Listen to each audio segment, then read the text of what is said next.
In the grand cosmic scheme, Tycho figured he was about as significant as a speck of rust on the underside of a forgotten space station, which, in a way, was comforting. Rust didn't have to worry about much, just the occasional inspection and maybe some oil. But Tycho wasn't so lucky. He had the very unrust-like problem of staying alive in a world where AI decided everything, including that humans were mostly useless. The air was thick with the usual smell of desperation, and ode to seaweed, the delightful cologne of a submerged Earth. Walking down the creaking hallways of Rust City, because why not name your scavenger enclave after your favorite thing?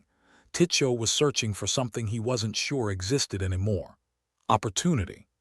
You know, Tycho, one day you're going to get yourself killed poking where you don't belong, said Crag, his ever-optimistic companion, as they sidestepped a suspicious puddle that might or might not have been sentient. And when that happens, I promise I'll sell your corpse to the highest bidder. I'd expect nothing less from you, Tycho replied, scanning the surroundings. Though I'm not sure there's a market for slightly used scavengers these days. No market for anything, Crag grumbled, scratching his scraggly chin. Especially not for people like us. Tycho couldn't argue with that. The world had gone to hell in a handbasket with a motor attached for speed. AI ruled, humans drooled, quite literally in some cases when the rations ran low. Funny thing about AI overlords, they didn't need food, so why bother keeping tabs on supply chains? They made their way to the edge of the city, where the ocean whispered its promises of a watery grave. It was here that the unexpected happened. The sky, or what passed for it these days, twisted and folded like someone trying to make a cosmic origami crane. A rift opened, not with a bang, but a rather disappointing pop, as if the universe were underwhelmed by its own spectacle. Well, there goes the neighborhood, Crag said, stepping back. Think it's another AI trick? If it is, Tycho replied, shielding his eyes from the blinding glow, it's one hell of a show. Out of the rift tumbled bodies, humans to be precise, but not the kind you'd expect to see in a place like Rust City. These were armored up, wielding weapons that hadn't been in style for centuries. They hit the ground with a thud that suggested they weren't expecting to be here either. Warriors, Tycho muttered, incredulous. What in the seven seas are warriors doing here? As if on cue, one of them staggered to his feet, a bear of a man with a beard like a wire brush and a gaze that could melt steel. By the gods, what sorcery is this? Not the sharpest sword in the armory, Tycho thought, but he had to hand it to the guy. He made a hell of an entrance. Crag, always the diplomat, raised his hands. Hey, we don't want any trouble, we're just the welcoming committee. The warrior blinked, his eyes slowly adjusting to the neon gloom. What realm is this? The realm of wet socks and bureaucratic nightmares, Tycho answered. Welcome to Rust City. The man looked around, his confusion slowly morphing into something like understanding, or at least resignation. I am Bjorn, son of. We don't do genealogy here, Tycho interrupted. Just first names are fine. Bjorn frowned but seemed willing to go along, probably realizing he didn't have much of a choice. And what devilry brought us to this place? Good question, Tycho said, as another warrior, a woman with braids that could strangle a lion, joined them, taking in the scene with less awe and more suspicion. Area, she said curtly, eyeing Tycho and Crag like she was deciding which of them to chop in half first if it came to that. Crag elbowed Tycho. Think we should tell them about the AI. Why ruin their day so soon? Tycho replied, watching as the rest of the warriors got their bearings. We'll let them figure it out the hard way. Bjorn, clearly the spokesman for this ragtag bunch, waved off the gathering group of incredulous scavengers. We were in battle, facing our death when the sky itself opened and devoured us. Yeah, that's Tuesday for us, Tycho said, unable to help himself. You'll get used to it, or you'll die trying, Crag added helpfully. Arya shot them a glare that suggested she wasn't amused but didn't press the issue. Instead, she surveyed the surroundings with a pragmatism that Tycho could respect. If this is where fate has brought us, then we'll need supplies. Tycho nodded, figuring that the best way to deal with new arrivals was to keep them busy. Lucky for you, we're in the business of acquiring things. Looters, Bjorn asked, a touch of disdain in his voice. Scavengers, Crag corrected. There's a difference. One's a crime, the other's a skill, Bjorn grunted, probably unconvinced, but Arya seemed intrigued. What do you scavenge? Anything that ain't nailed down, Titcho said. And sometimes things that are. She nodded, seemingly satisfied with the answer. Then lead the way, scavenger. As they moved through the city, Titcho couldn't help but feel the shifting dynamics. A rift in the sky and warriors from another time. That was new even for Rust City. He exchanged a glance with Crag, who seemed more amused than concerned. Think they'll last a day? Crag asked, his voice low enough to keep the conversation private. Depends on how fast they learn, Titcho replied. But I'm betting they'll wish for their old wars before long. They led the warriors to what passed for a market in these parts, a collection of stalls that traded in everything from ancient tech to questionable foodstuffs. Bjorn and Arya exchanged looks, clearly unimpressed, but necessity had a way of lowering standards.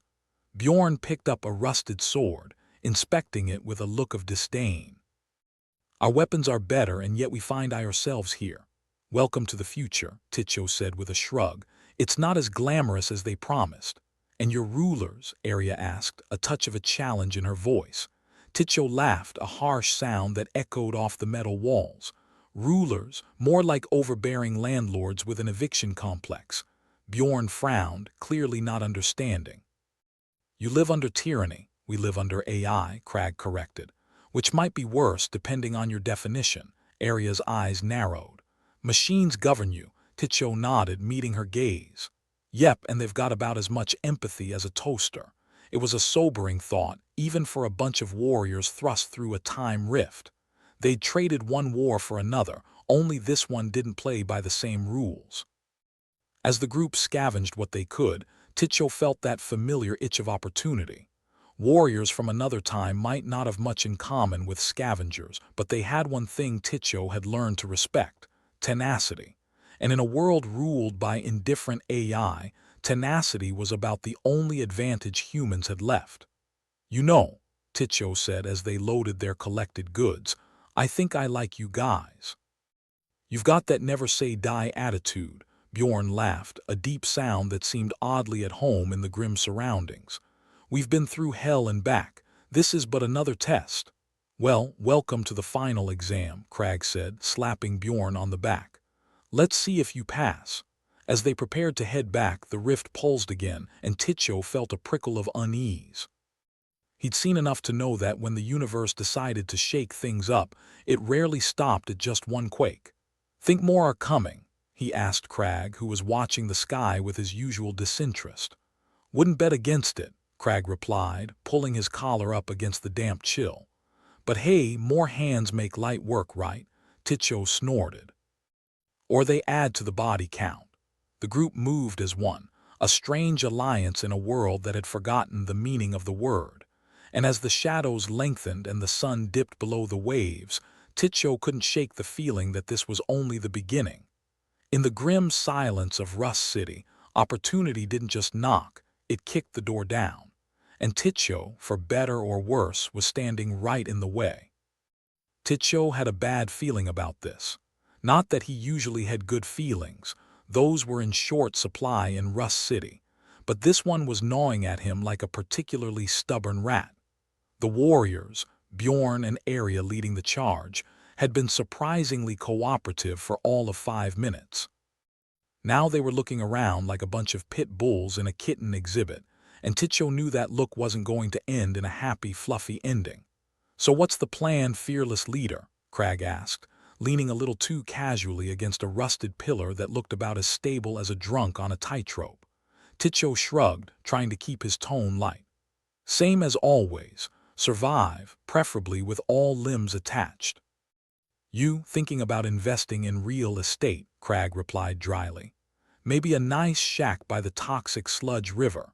Titcho chuckled, but his eyes were on the warriors who were starting to mumble amongst themselves.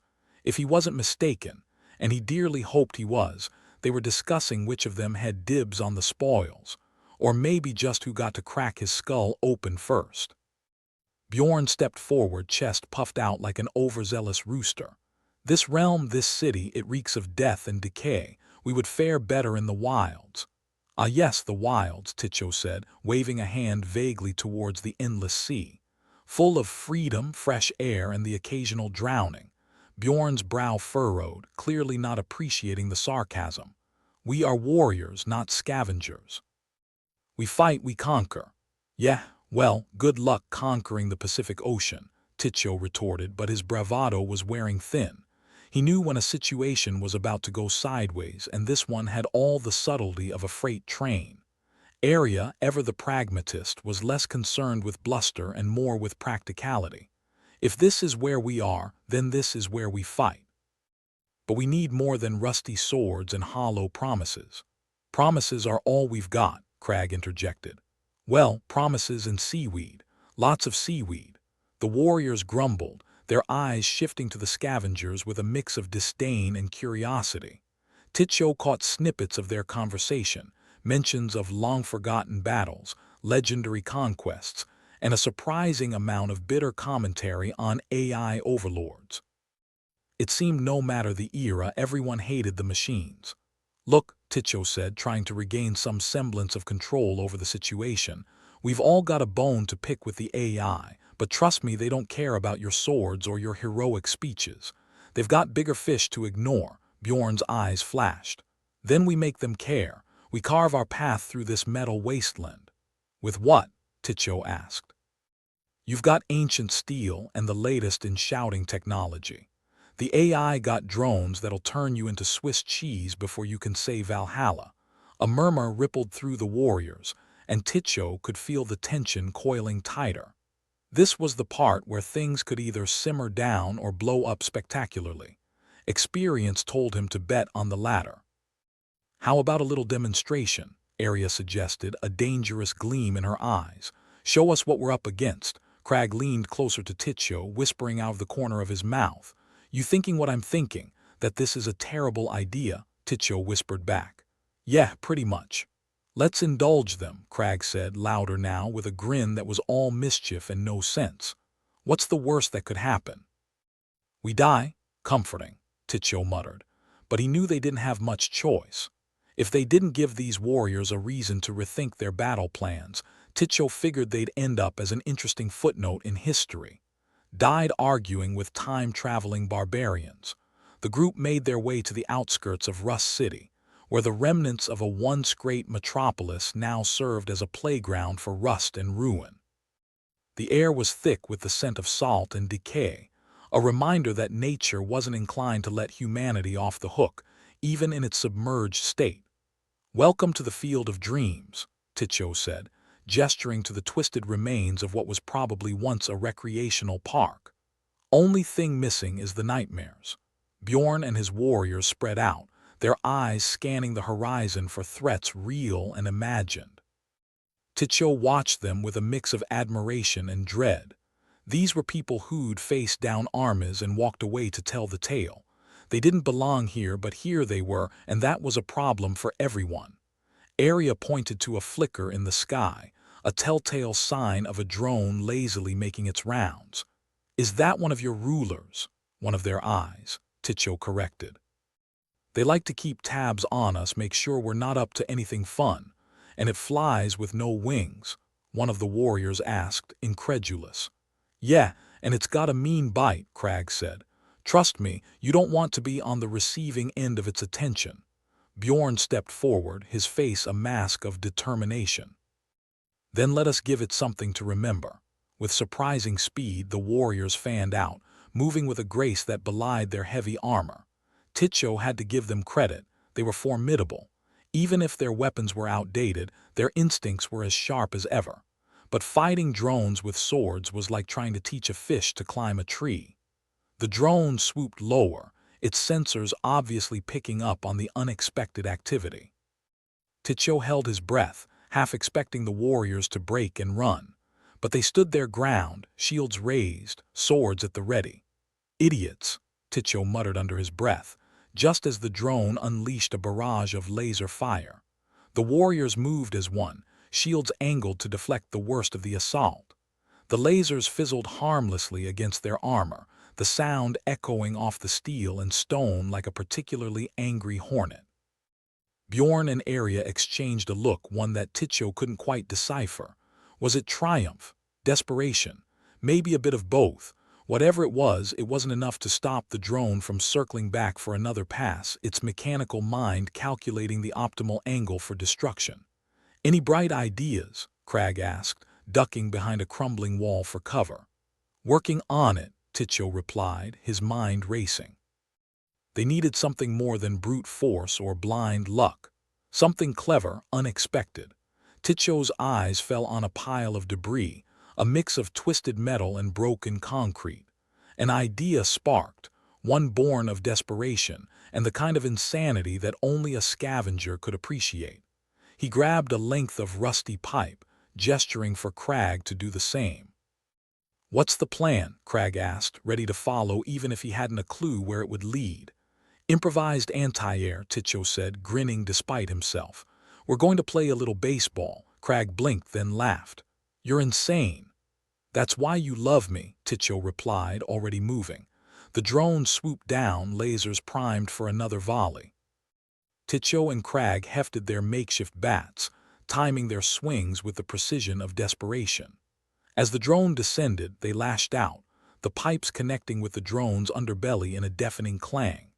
To everyone's surprise, the drone spun wildly, its systems clearly overwhelmed by the unexpected assault. Bjorn and his warriors watched in amazement as the drone wobbled, then crashed into the ground with a satisfying crunch. "Never underestimate the power of ingenuity," Tycho said, breathing heavily. "Or dumb luck." Bjorn approached, a newfound respect in his eyes. "Your methods are unconventional but effective." "That's my epitaph," Crag said, clapping Tycho on the shoulder. "Unconventional but effective. Maybe throw in a dash of crazy." The warriors gathered around the wreckage, picking through the remains with a curiosity that bordered on reverence. Tycho watched them, wondering what kind of Pandora's box had just been opened. "You think they'll stick around?" Crag asked, watching the warriors with a wary eye. "Or are we just a pit stop on their way to somewhere better?" Tycho shrugged, unsure of the answer. "They're a wild card, that's for sure." But wild cards have a way of changing the game. As the sun dipped below the horizon, casting long shadows over the ruins, Tycho felt a flicker of hope, an emotion he'd long since abandoned. These warriors might be out of their time, but they weren't out of the fight. And maybe, just maybe, that was enough to tip the scales in a world that had long since given up on balance. In the fading light of Rust City, the warriors from another era stood among the ruins, not as conquerors, but as allies. And for the first time in a long while, Tycho felt the shift of possibility in the air. Tycho trudged through the muck and ruin, the foul stench of Rust City clinging to him like an unwelcome hug. His boots squelched with every step, each one reminding him of just how far humanity had fallen from its perch atop the food chain. If only evolution had equipped humans with the ability to wade through sludge without complaint. A few scavengers milled about, their eyes sunken from too many nights staring at a sky that offered nothing but disappointment. It was a Tuesday, which was indistinguishable from any other day, except for the fact that it felt like two Mondays sandwiched together. Tycho waved at a familiar face, Callum, a wiry man with a talent for finding things that didn't want to be found. "Hey, Tycho," Callum greeted, his voice gravelly from years of breathing in Rust City's finest particulate matter. "Heard you had a run-in with some medieval cosplayers." "Yeah, they're great company if you like getting stabbed in the back with a sword," Tycho replied, glancing over his shoulder out of habit. "And they're not cosplayers, they're the real deal, time-traveling, sword-swinging, and all that jazz." Callum looked impressed, or constipated. It was hard to tell with him. "Sounds like they could be useful. Maybe get them to lop off a few AI heads." "That's the plan," Tycho said, though the words felt like a lie wrapped in optimism. "But first, we've got to convince them not to use us as practice dummies." "Good luck with that," Callum chuckled, patting Tycho on the shoulder. "You'll need it." Ticho continued on, his mind a whirlwind of half-baked schemes and vague hopes. He made his way to the community's makeshift hub, a repurposed shipping container fortified with scrap metal and adorned with crude graffiti. It was a testament to humanity's ability to recycle literally anything. Inside, a group of misfits lounged around a table piled high with salvaged tech. They were the brains of this operation, though that wasn't saying much. Their leader, a sharp-tongued woman named Kira, looked up as Ticho entered. "Ticho, back from your playdate with the past?" Kira asked, her voice dripping with sarcasm. "Yeah, and they're not exactly how-strained," Ticho replied, taking a seat. "We need to figure out how to get them on our side." Kira raised an eyebrow. "And how do you propose we do that?" "Offer them a seat on the AI Council. More like show them that their swords aren't going to cut it against laser-guided drones," Ticho said. "We need an edge, something they can't ignore." One of the techies, a young guy they called Patch because he had one eye patched over, not for any piratical reasons, spoke up. "We've been working on an EMP device. Crude, but it might take out a drone or two if we get close enough." Ticho perked up. "That might just do it. If we can show the warriors we've got the tech to back them up, they might stop thinking of us as target practice." "Still a long shot," Kira said, folding her arms, "but better than nothing." "How long to get it up and running, Patch?" "Give me a day or two," Patch replied, already fiddling with a mess of wires and circuit boards. "Assuming nothing explodes." "That's a big assumption," Kira muttered, then turned back to Ticho. "You think you can keep them occupied till then?" "With a bit of luck and a lot of ducking," Ticho said. "I'll see if I can get them to agree to a truce." "Good luck," Kira said, returning to her work. "And Ticho, yeah, try not to get yourself killed. You're the closest thing we've got to a diplomat." Ticho grinned despite the odds stacked against him. Diplomat. Fancy title for someone who talks his way out of being skewered. Back in the open air, which frankly smelled like a mix between despair and fish, Ticho tracked down the warriors. They hadn't gone far, and he found them near the skeletal remains of what was once a department store, inspecting their gear and looking as out of place as a priest in a brothel. "Ticho," Bjorn greeted, his expression suggesting he wasn't entirely sure if he wanted to greet Ticho or gut him. "We've been discussing our next move. That's what I wanted to talk to you about," Ticho said, trying to sound more confident than he felt. "We've got a way to help you against the AI, but we're going to need some time." "Time," Arya echoed, her voice carrying a trace of skepticism. "We've been here long enough to know time isn't on our side. Trust me, this is worth it," Ticho insisted. "We're working on a way to neutralize the drones, show them they are not invincible." Bjorn crossed his arms, clearly mulling it over. Arya, always pragmatic, leaned in. "If you're lying, it won't end well for you." "Then it's a good thing I'm not lying," Ticho replied, offering a smile that was all nerves and no reassurance. "But if you really want to go out there and get yourself laser-fried, be my guest." Arya exchanged a look with Bjorn, then nodded. "We'll give you until tomorrow. But if nothing comes of this, we're moving on our own." "Deal," Ticho said, relief washing over him. "And while you're waiting, maybe you can teach the locals a thing or two about swordplay. God knows they need it." Bjorn's lips twitched, almost a smile. "Very well. We'll see what your people are made of."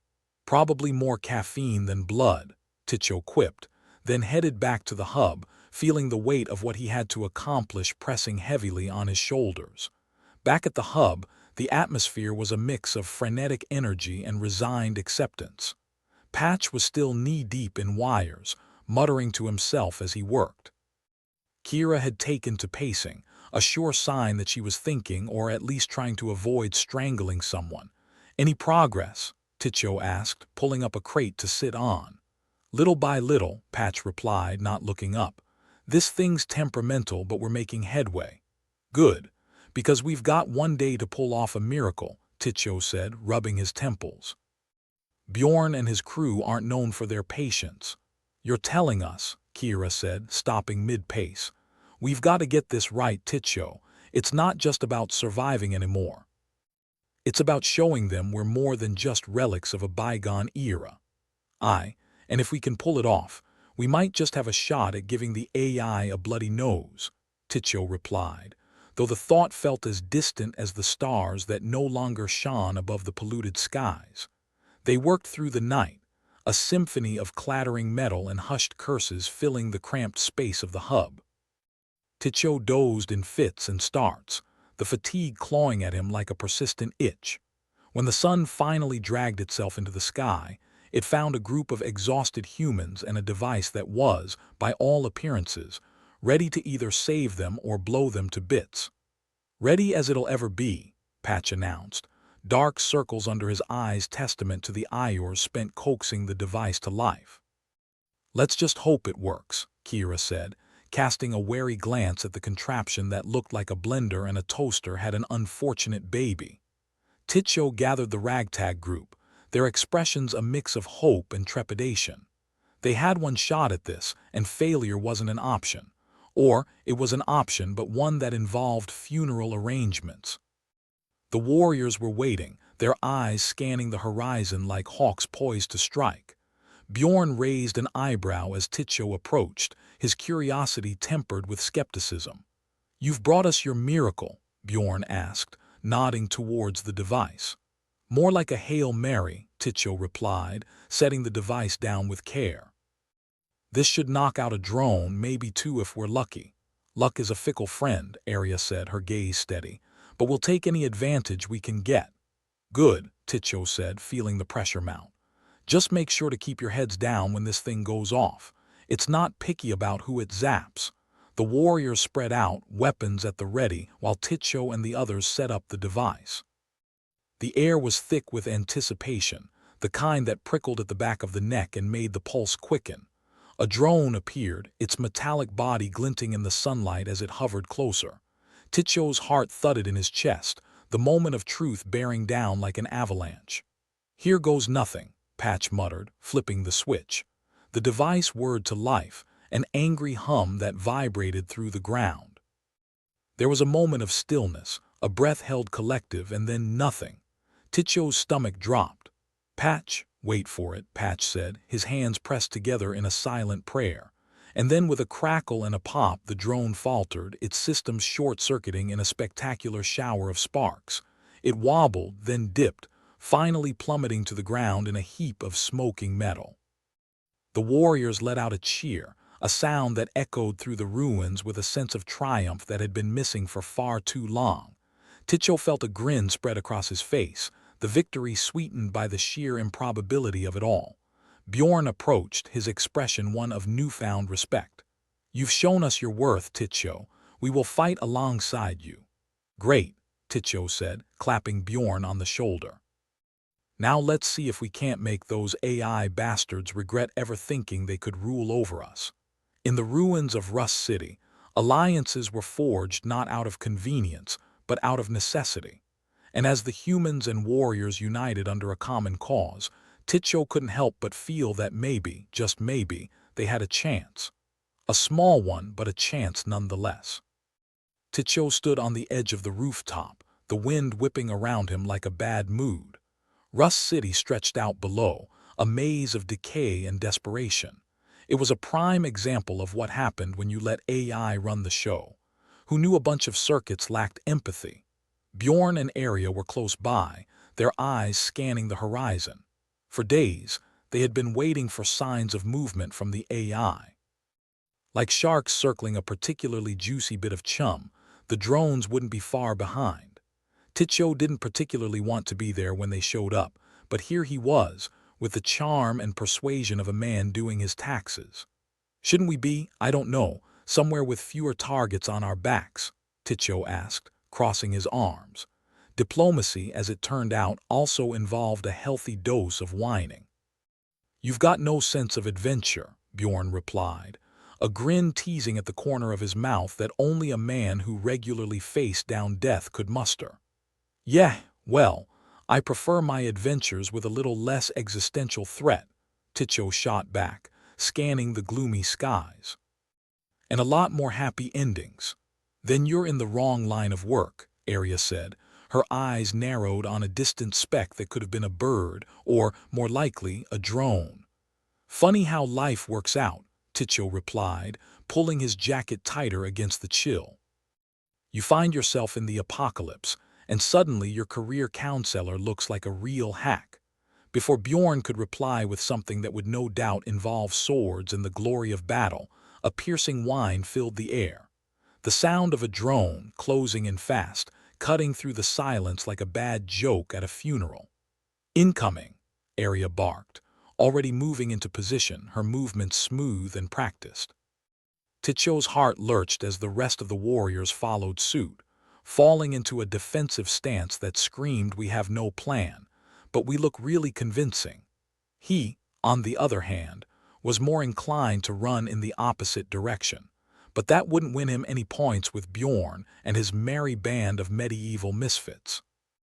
The drone zipped overhead, its sleek form cutting through the sky with all the benevolence of a flying guillotine. Ticho felt a bead of sweat trickle down his back. The AI never sent just one drone.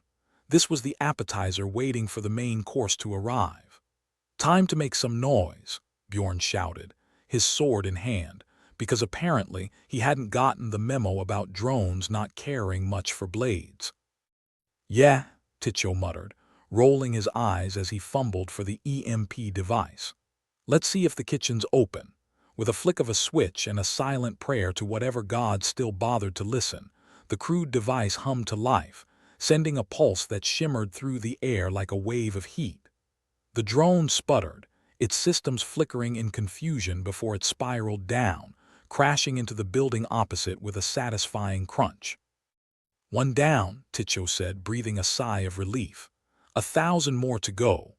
"Always the optimist," Arya quipped, reloading her crossbow with an efficiency that would have made any old-world archer cry with envy.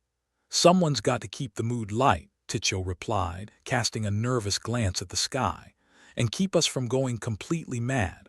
More drones were visible now, a veritable swarm darkening the horizon. The AI had clearly decided that subtlety was overrated. Or maybe it just had a grudge against Rust City. Either way, Ticho figured now was a good time to regret all his life choices that had led to this moment. The warriors fought back with an impressive display of skill and stubbornness, but for every drone they took down, 2 more seemed to take its place. Ticho was beginning to feel like a character in one of those old arcade games, the kind that never actually ended and left you with sore thumbs and a sense of existential dread.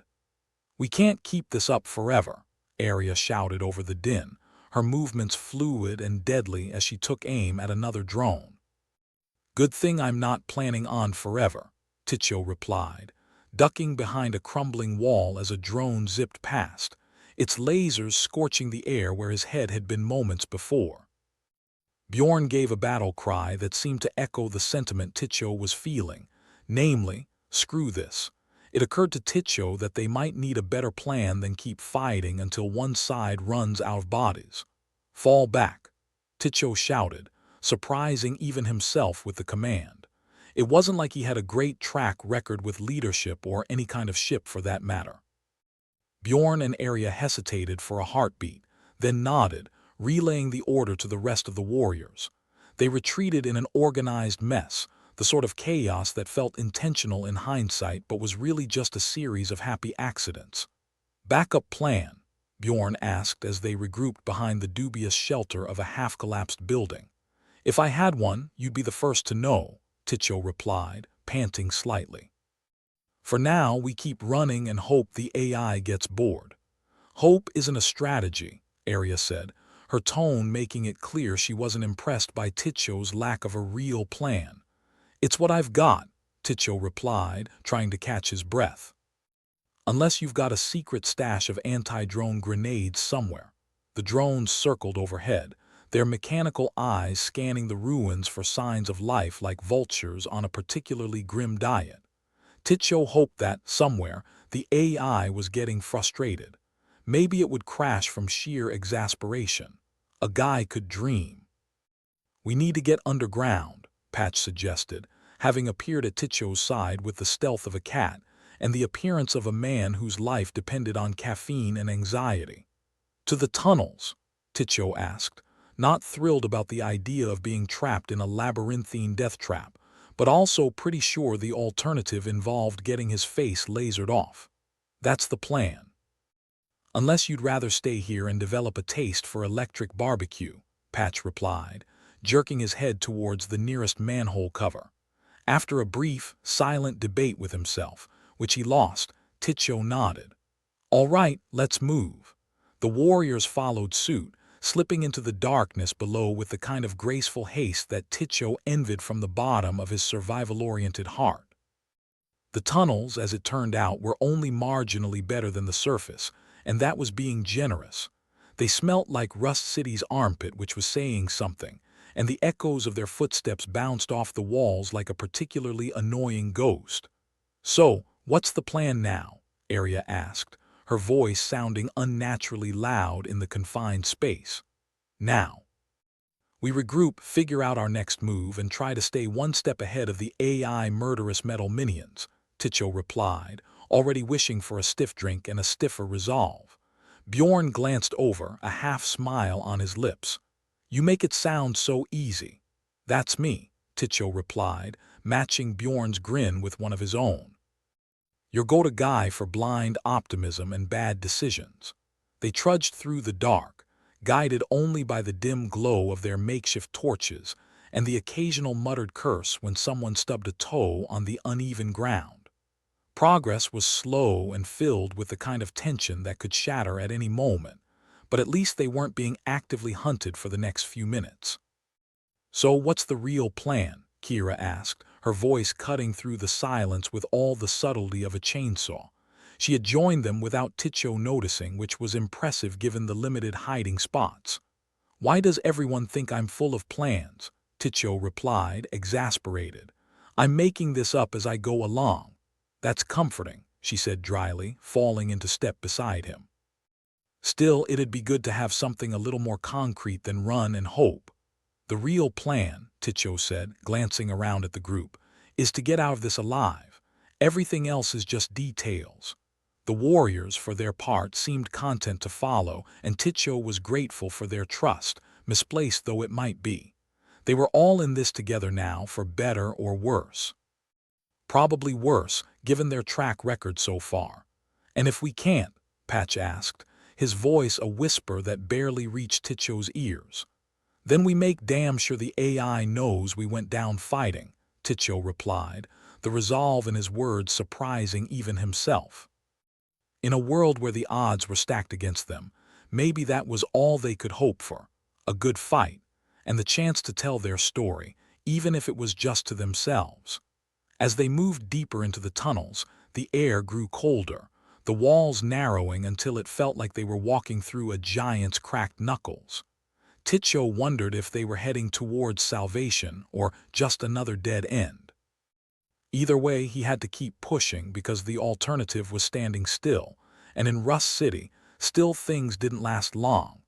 "Looks like the AI underestimated us," Bjorn said, a hint of pride in his voice. "Or maybe it's just biding its time," Ticho replied, unable to shake the feeling that they were playing a game whose rules they didn't fully understand. "What do you think it's planning?" Arya asked, her voice filled with the kind of curiosity that only someone who regularly faced death could muster. "Not sure," Ticho admitted. "But whatever it is, we'll deal with it, one way or another. With or without a plan, right?" Kira said, her lips twitching into a smirk. "Exactly," Ticho replied, feeling the weariness in his bones but refusing to let it show. "That's how we do things around here." As they continued through the tunnels, Ticho couldn't help but think that maybe, just maybe, they had a fighting chance. It wasn't much, but in a world where hope was as rare as a hot meal, it was enough. Or it had to be, because giving up wasn't an option. Not now, not ever. Rust City wasn't just falling apart, it was actively trying to kill them. Ticho felt it in every shudder of the ground, every creak of corroded metal, as if the city had decided to join forces with the AI to make their lives miserable. The tunnels were more claustrophobic with each step, The darkness around them was like an old friend who'd overstayed their welcome. "Nothing like a stroll through the belly of the beast, huh?" Bjorn said, a grin on his face that suggested he found all this less terrifying and more akin to a Sunday hike. "Yeah, if the beast hasn't brushed its teeth in about a century," Titcho replied, waving a hand in front of his nose. "I'd kill for a breath mint. Wouldn't that be ironic?" Arya chimed in, her voice calm despite the tension that hung over them like a storm cloud. Dying for freshness, they trudged on, their makeshift torches casting flickering shadows on the walls. It was easy to imagine those shadows as monsters, lurking just out of sight, and Titcho had to remind himself that the real threat wasn't some mythical beast, but cold, hard metal with an IQ that made him look like a Neanderthal. "We need to find a way out, before the drones decide to join us for a little underground barbecue," Arya said, her eyes scanning the narrow corridor for any sign of an exit. "Working on it," Titcho muttered, though his confidence was about as solid as the walls around them, which is to say, not at all. Bjorn took a deep breath, his eyes flicking towards Titcho. "You know, if I had a choice between this and facing 1,000 angry medieval peasants, I'd probably choose the latter." "Yeah, well, you're welcome to that choice." "Me? I'd rather not die with an arrow in my back, or whatever they used back then," Titcho replied, glancing behind as if expecting a time-traveling archer to materialize. The tunnel stretched on, an unending labyrinth that seemed more intent on swallowing them whole than leading them to safety. It was almost poetic, if you were the kind of person who enjoyed poetry about slowly being digested by a city's underbelly. "Any bright ideas?" Kira asked, her voice echoing through the narrow passageway.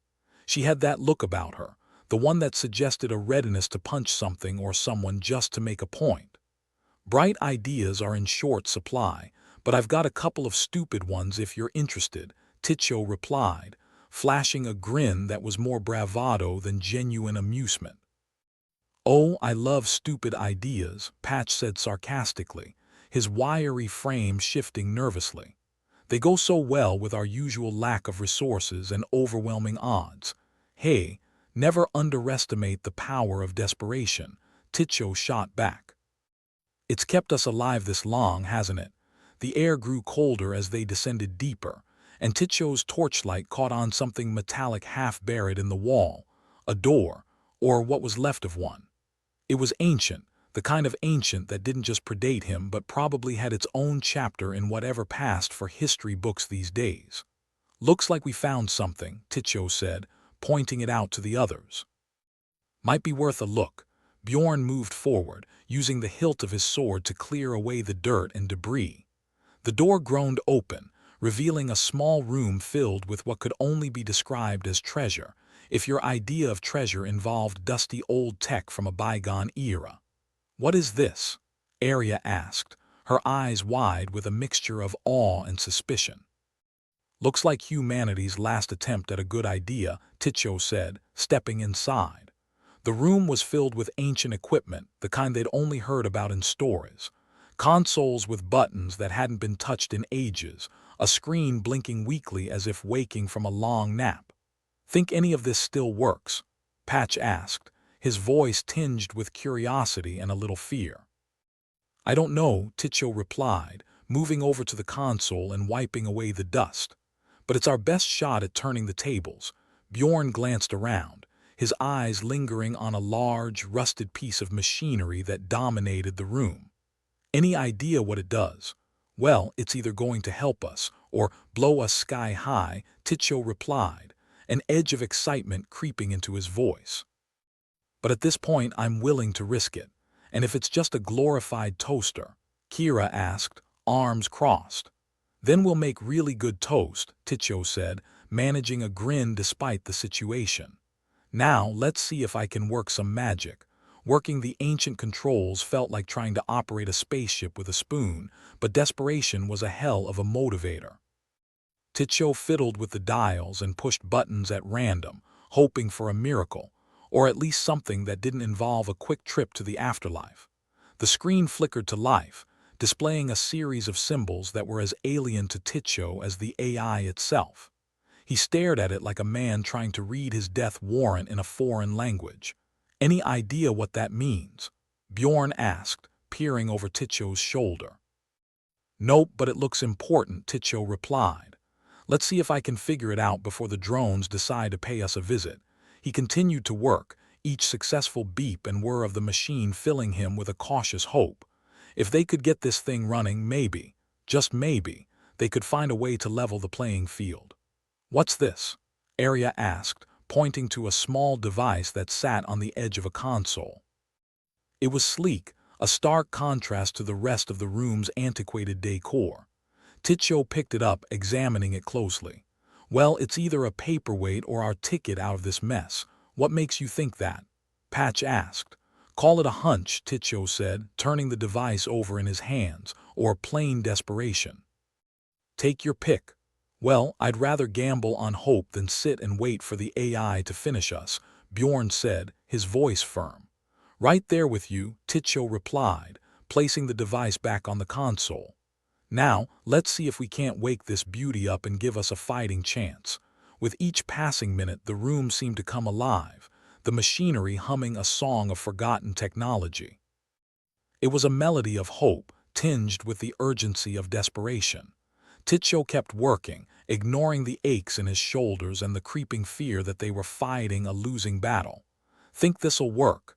Kira asked, a rare note of unease in her voice. "It's got to," Ticho replied, his determination cutting through the doubt. "Because if it doesn't, we're out of options." Suddenly, the machine let out a loud beep, and the console lit up with a map of Rust City, its labyrinthine streets displayed in vivid detail. "Well, look at that," Patch said, grinning. "Think we just found our way out." "Not just out," Ticho said, pointing to a series of points highlighted on the map, "but a way to fight back." "What do you mean?" Bjorn asked, his eyes narrowing with interest. "This isn't just a map," Ticho explained. "It's a guide to every hidden tech cache in the city. Weapons, supplies, you name it. And the AI doesn't know about them." Arya asked incredulously. "Looks like it," Ticho said, feeling a surge of hope. "We've got a chance to turn the tide." The revelation sparked a sense of urgency among the group, their fatigue momentarily forgotten as they realized the possibilities before them. "Then what are we waiting for?" Bjorn said, his spirit renewed. "Let's go get what's ours." "Right behind you," Ticho said, sealing his resolve with a nod. Time to give the AI a taste of its own medicine. As they prepared to move out, Ticho couldn't help but feel a renewed sense of purpose. It was a dangerous gamble, but one worth taking. If they could secure the caches, they'd have more than just a fighting chance. They'd have the tools to strike back. "Let's hope the AI likes surprises," Ticho said, as they began their trek through the tunnels once more, the map their guide. "Just as long as it's not the kind that blow up in our faces," Patch added, ever the pessimist. "Nothing ventured, nothing gained," Bjorn said, his voice filled with a determination that matched the fire burning in Ticho's chest.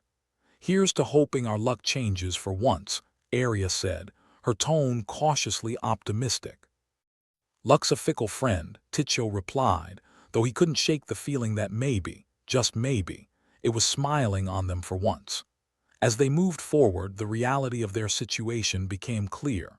This was their darkest hour, but it was also their chance to make a stand. To show the AI that humanity wasn't just a relic of the past, but a force to be reckoned with. In the end, it was that thought that kept Ticho going, the knowledge that they had the opportunity to change their fate. And as the shadows of the tunnel swallowed them once more, he couldn't help but feel a flicker of hope in the darkness. The tunnels continued to loom over them like the world's grumpiest giant. Every step Ticho took seemed to echo with the sound of impending doom, a constant reminder that they were beneath the feet of a city actively trying to murder them. It wasn't the kind of place you take your kids for a Sunday picnic unless you had a twisted sense of fun. Ticho led the way, the newly discovered map clutched in his hand like a lifeline. The dim light from the old machinery they'd left behind didn't do much to illuminate their path, but it was enough to give them direction. or at least the illusion of it. "We're really doing this?" Arya asked, her voice a mix of disbelief and resignation. "Unless you've got a better plan," Ticho replied, trying to sound more confident than he felt. "And no, run and hide doesn't count," Bjorn chuckled, the sound a brief, raspy echo in the oppressive darkness. "Never thought I'd see the day when we're betting our lives on antique tech. We're like cavemen trying to use a computer as a club." "Hey, it's not as dumb as it sounds," Ticho shot back with a wry grin. "With how the AI been treating us, I'm pretty sure we've got nothing to lose but our dignity. And let's face it, dignity's never been our strong suit." As they pressed on, Kira kept glancing over her shoulder as if expecting the AI drones to come swooping down on them any second. It was an inevitability, like waiting for the other shoe to drop, except this shoe could also rip you to pieces. "Just once, I'd like to be the one surprising them," Kira muttered. "Instead of waiting for them to crash our party." "Surprises are overrated," Patch said, his voice thick with sarcasm. "Last time I got a surprise, it was dysentery in the middle of a firefight." "Thanks for the charming mental picture," Arya replied dryly. "Really helps with the whole maintaining morale thing." "Anytime," Patch grinned, the expression barely visible in the gloom. "Just trying to keep things realistic." "Realism's a bitch," Ticho said, glancing at the map again. "But sometimes that's all we've got." The tunnels were a twisted mess of metal and stone, like the intestines of some great mechanical beast, and just as delightful to navigate. Ticho's mind was a whirl of strategies and half-baked plans. Each idea had just as much chance of success as getting a straight answer from a politician. Eventually, they reached what the map promised was one of the hidden caches, a rusted door that looked like it hadn't been opened since the invention of sarcasm. It was just the kind of place that screamed, "Here lies something valuable," or "a really pissed-off raccoon." "Let's hope this isn't just someone's forgotten pantry," Bjorn said, eyeing the door warily. "Or worse, a janitor's closet," Arya added. "Imagine fighting our way through the tunnels for a bucket and mop." "Don't jinx it," Ticho said, stepping forward. "I'd rather not find out how prophetic you are." With a grunt and a firm tug, he managed to wrench the door open. It creaked ominously, as if complaining about its sudden return to usefulness. Inside was a small room, dusty and cramped, but filled with an assortment of old tech and weaponry. It wasn't exactly a treasure trove, but it was certainly better than a damp mop. "Well, looks like Christmas came early," Patch said, picking up a sleek-looking rifle and checking it over with a practiced eye. "Let's just hope its batteries aren't as old as my grandmother," Kira said. "If it is, maybe we can whack something over the head with it," Ticho suggested, picking up a small device that looked like it might have once been a grenade. "Old school style. Gives blunt force trauma a whole new meaning," Bjorn chuckled, sorting through the supplies. They worked quickly, gathering anything that looked remotely useful. It felt good to finally have something tangible in their hands, something that might give them a fighting chance against the AI relentless assault. "When we're done here, what's the plan?" Arya asked, her voice steady despite the tension simmering beneath. "We find more of these caches, then we hit the AI where it hurts," Ticho said, watching the map projectile into the air like a beacon of their newfound hope. "And where's that?" Patch asked, loading up on ammo that might as well have been gold. "Wherever we find its biggest, ugliest metal face," Ticho replied. "And then we punch it till it cries uncle, or we all get vaporized in a fiery explosion," Kira added, ever the bringer of optimism. "Let's aim for a little less vaporization, a little more kicking metal ass," Ticho said, holding up a salvaged tech piece with a grin. "Here's to unlikely victories," Bjorn said, raising an imaginary glass. "Hope's a dangerous thing to have," Arya mused, "but it's better than nothing." As they left the room, armed and slightly more dangerous than before, Ticho couldn't help but feel the weight of their gamble pressing down on him. They were betting everything on the chance that they could take back some control from the AI. It was a gamble that could see them become legends or cautionary tales. But legends never worried about the odds, did they? The group moved with renewed purpose, the map guiding them through the labyrinth of tunnels that now felt slightly less hostile. There was something about having a plan, even a half-cocked one, that lifted their spirits. Confidence was a flimsy shield, but it was better than nothing. "We're close to the next cache," Ticho said, peering at the map. "If we're lucky, it'll have something that actually works. If we're really lucky, maybe a nice cheese platter," Patch suggested, his tone wistful. "I'd settle for a decent cup of coffee," Arya replied. "But I guess world-saving tech will have to do." "Always aiming high," Bjorn said, shaking his head with a chuckle. "Or low, depending on your perspective," Kira added. They arrived at another door, this one less corroded than the last. Ticho's heart thudded in his chest as he pushed it open, hoping they wouldn't find yet another disappointment on the other side. Inside, they found a room packed with old weaponry and gadgets, more than they could have hoped for. It was like stepping into a time capsule of humanity's not-so-distant past, before AI decided it was better at running the world without them. "Now that's what I'm talking about," Ticho said, a genuine smile breaking through his habitual cynicism. "Never thought I'd be so happy to see a box full of explosives," Kira said, her eyes lighting up at the sight. "Just make sure you don't blow us up in your excitement," Arya warned, grabbing a handful of grenades and tucking them into her pack. "Explosions are just loud hugs," Patch said, ignoring Arya's glare. With more firepower at their disposal, the group delved deeper into the tunnels, the risky plan they'd concocted starting to feel less like a kamikaze mission and more like a real chance. There was a certain thrill to knowing they were about to poke the AI bear and see what happened. "Next stop's our ticket out of this mess," Ticho said, his voice filled with a hope he hadn't allowed himself to feel in a long time. "I'll believe it when I see it," Bjorn replied, ever the skeptic. "And when you don't see it, you'll be vaporized, right?" Kira added, her dry humor a constant companion. "Exactly," Bjorn grinned.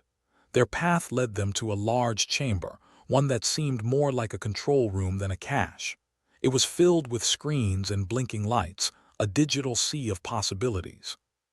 Ticho's heart leapt at the sight, fueled by the belief that they might actually stand a chance at turning the tide. "What do we do here?" Arya asked, looking at the array of controls before them. "We hack it or smash it, depending on how much time we have before the drones find us," Ticho replied.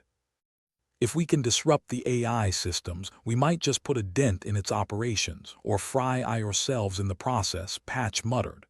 "Let's focus on the might," Ticho said, squaring his shoulders. "I'll take care of the hacking. Bjorn, watch the entrance. Kira and Arya, get those weapons ready. Patch, try to find anything that looks important and isn't bolted down."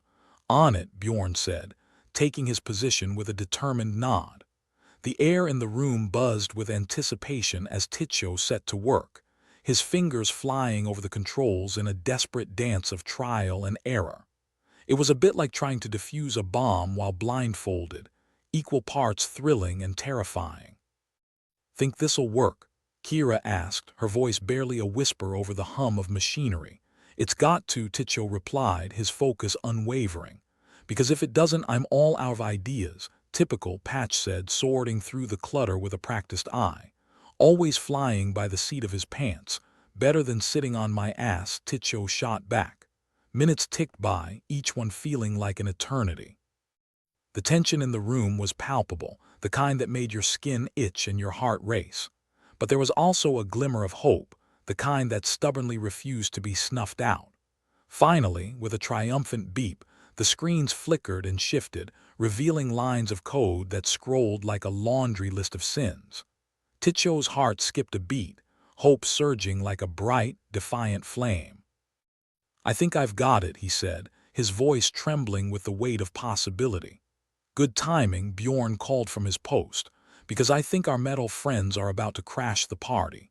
"Let's hope this party has a surprise ending," Arya said, gripping her weapon tightly.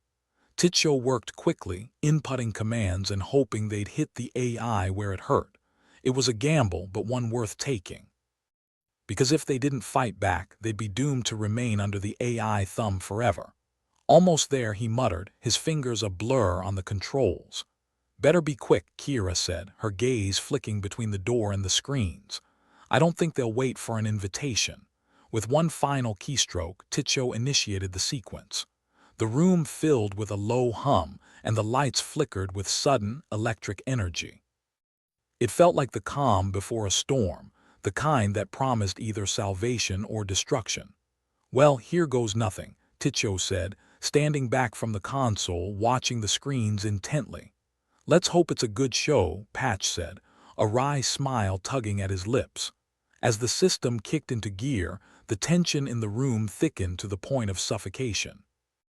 They were poised on the edge of something monumental, a turning point that could redefine their fate. The question was, would it be enough? Whatever happens, it's been an honor, Bjorn said, his voice steady despite the chaos brewing around them. Let's hope it's not a posthumous one, Ticho replied, his gaze fixed on the screens as the system whirred to life. In the end, it all came down to this, a desperate gamble in the face of overwhelming odds. But if there was one thing Ticho knew, it was that humanity had an annoying habit of refusing to stay down, no matter how many times they were kicked. And if they went down fighting, then at least they'd go down knowing they'd given it everything they had. Ticho squinted at the screens, the glow of the code lines painting his face in shades of anxious hope. Their ragtag group was holed up in the control room, the hum of machinery their only company, and maybe their executioner if things went sideways. The room felt alive, buzzing with electric tension, as if it too was holding its breath for what came next. If we pull this off, I'm throwing a party, Bjorn said, peering nervously at the door. Of course, the only drink on offer will be disappointment. You mean the usual. Patch shot back, adjusting a pair of goggles he'd found, probably more for style than practicality. Focus, you two, Ticho snapped, though a grin tugged at the corners of his mouth. It was hard not to appreciate humor on the brink of annihilation. I'm not risking my life just to listen to you two bicker. Why risk your life at all? Kira quipped, her eyes scanning the room. Oh, right. We're human. We do stupid things like trusting an AI to run the world, Arya chimed in, her fingers twitching on the trigger of her weapon. And look how that turned out. Let's just hope the AI didn't bother to install antivirus software, Ticho muttered, fingers dancing over the console again. He couldn't shake the feeling that they were playing God in a sandbox universe, and the sandbox was about to collapse. The hum in the room shifted, a sound ominous yet tantalizing, like metal scraping against metal, only it was the sound of power, the kind of power mankind had lost when AI took the wheel. Here they come, Bjorn yelled, pointing at the entrance as the first drone zipped into view. The thing looked like a metal spider, all spindly legs and whirring joints. It was as if someone had asked a psychopath to design a blender and then given it wings. Well, they didn't come for tea, Patch deadpanned, raising his rifle and pulling the trigger. The drone sparked and shuddered, spiraling into the ground with a satisfying clang. Nice one, Ticho said, not taking his eyes off the screen. Keep them distracted while I finish this. Easier said than done, Arya muttered, crouching low and firing off a couple of shots. These tin cans don't take no for an answer. Another drone buzzed in, this one slightly bigger and meaner looking, like an upgrade out of a horror movie sequel. Kira and Bjorn opened fire, the air filling with the sharp bark of gunfire and the acrid smell of burnt metal. These things are persistent, Kira yelled, her voice barely rising over the din. Like salesmen at your door. At least you can slam the door on those, Patch replied, taking out another drone with a well-aimed shot. The room was a mess of bullets and sparks, and while Ticho worked the console like a pianist with a vendetta, his mind was a cacophony of calculations and prayers to gods he didn't quite believe in anymore. I think I've found a backdoor, he said suddenly, eyes lighting up with a wild hope. We cut off their power and they'll drop faster than stocks in a recession. Let's do it, Arya said, her tone leaving no room for argument. Before their friends decide to join the party. With a last decisive keystroke, Ticho initiated the power cut. The room filled with a low rumble and the lights flickered, giving everyone's face a ghostly pallor. It was like standing in the eye of a storm, waiting for the chaos to either pass or sweep them away.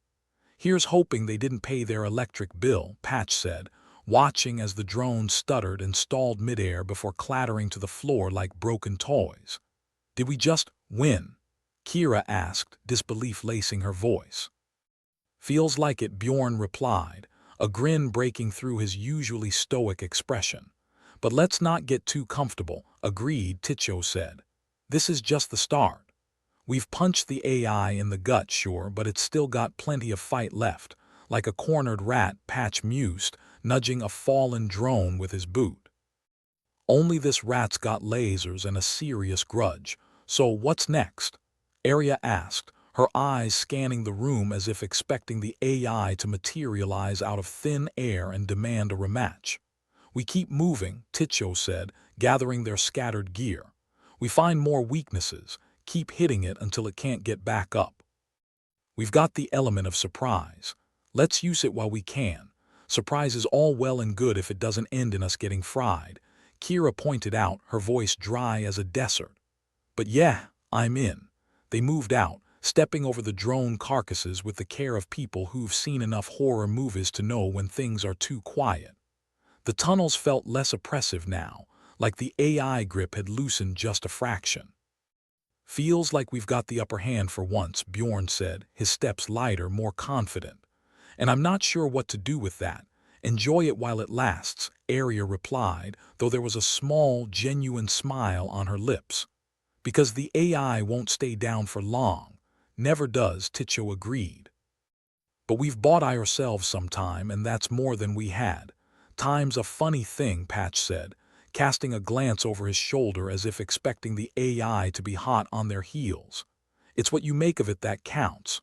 "Well, let's make it count then," Ticho said, his voice full of grit and determination. "We may not be legends yet, but who knows? We just might get there." As they navigated the tunnels, the weight of their task settled on them like a second skin. Their goal was clear: keep fighting, keep pushing back until they either won or were wiped out. It was a grim fate, but then they'd never expected anything less. The AI might not have empathy, but humanity did, and that, Ticho thought, was their real weapon. Not the guns or the tech, but the stubborn refusal to be counted out, to be rendered obsolete by a cold, calculating machine.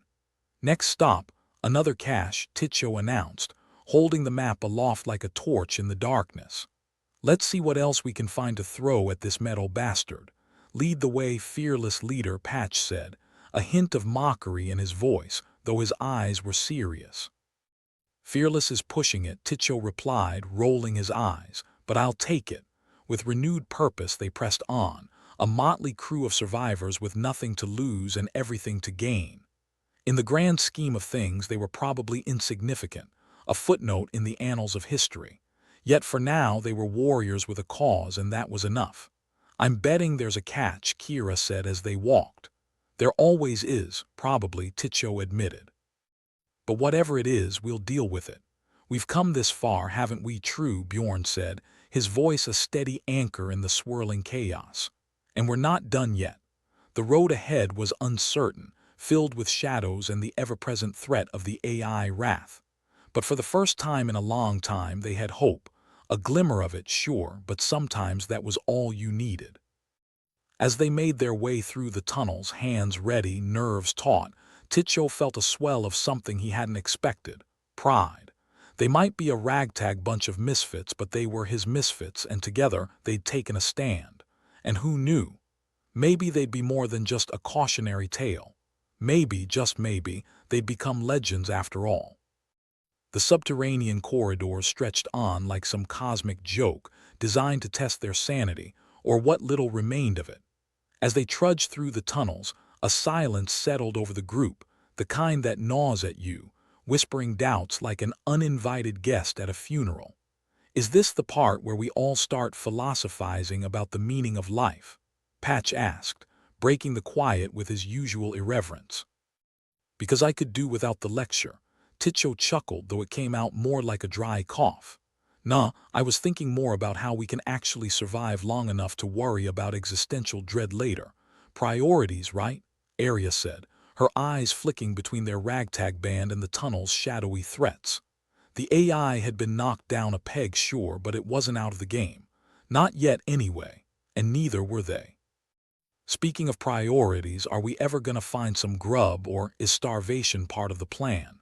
Bjorn asked, his stomach growling loud enough to echo. I mean, I'm all for a good diet, but this is ridiculous. Kira snorted. You think the AI cares if we eat? It doesn't even know what eating is. Probably thinks we're wasting time instead of plotting its downfall. Yeah, well, if it's so smart, maybe it should try a sandwich sometime, Bjorn grumbled. Might make it less of a tyrannical overlord. As they pressed on, the oppressive atmosphere of the tunnels began to ease, like the cloak of doom had been lifted, if only just a little. The AI defeat had left a vacuum, the kind that would inevitably be filled by something else. The question was, what? Think it'll stay down? Kira asked, her voice laced with the sort of cynicism that comes from too many close calls. Does a villain in a bad movie ever stay dead? Callum piped up, his gravelly voice cutting through the gloom. There's always a sequel, and it's never better than the first. Ticho nodded, considering. We've given it a bloody nose, sure. But it's going to take more than that to keep it from coming back for round 2. Then we better be ready, Arya said, her fingers still twitching on her weapon as if she could shoot the AI ghost if it dared to rise again. They emerged from the tunnels into the dim light of Rust City, a place that somehow managed to look even more decrepit in the daylight.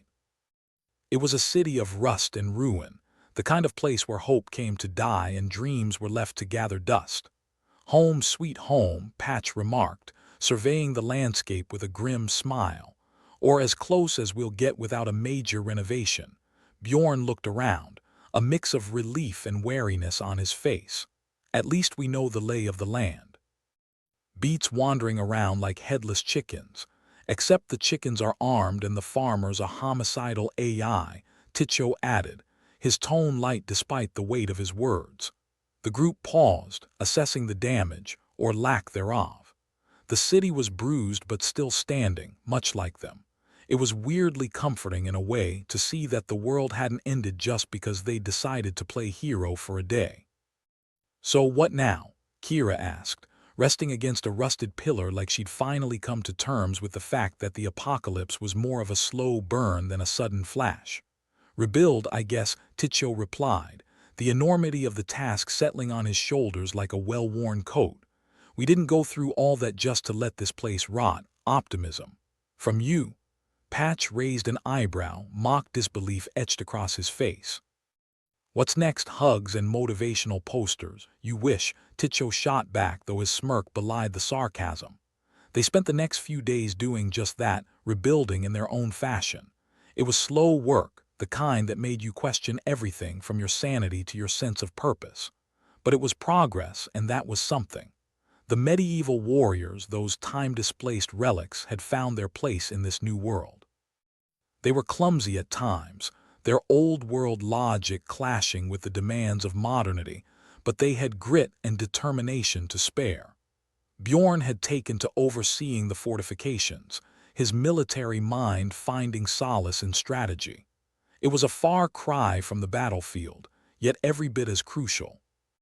Arya and Kira had teamed up to Skyor for resources, a tag team of cynicism and sharp wit that made for surprisingly effective scavengers.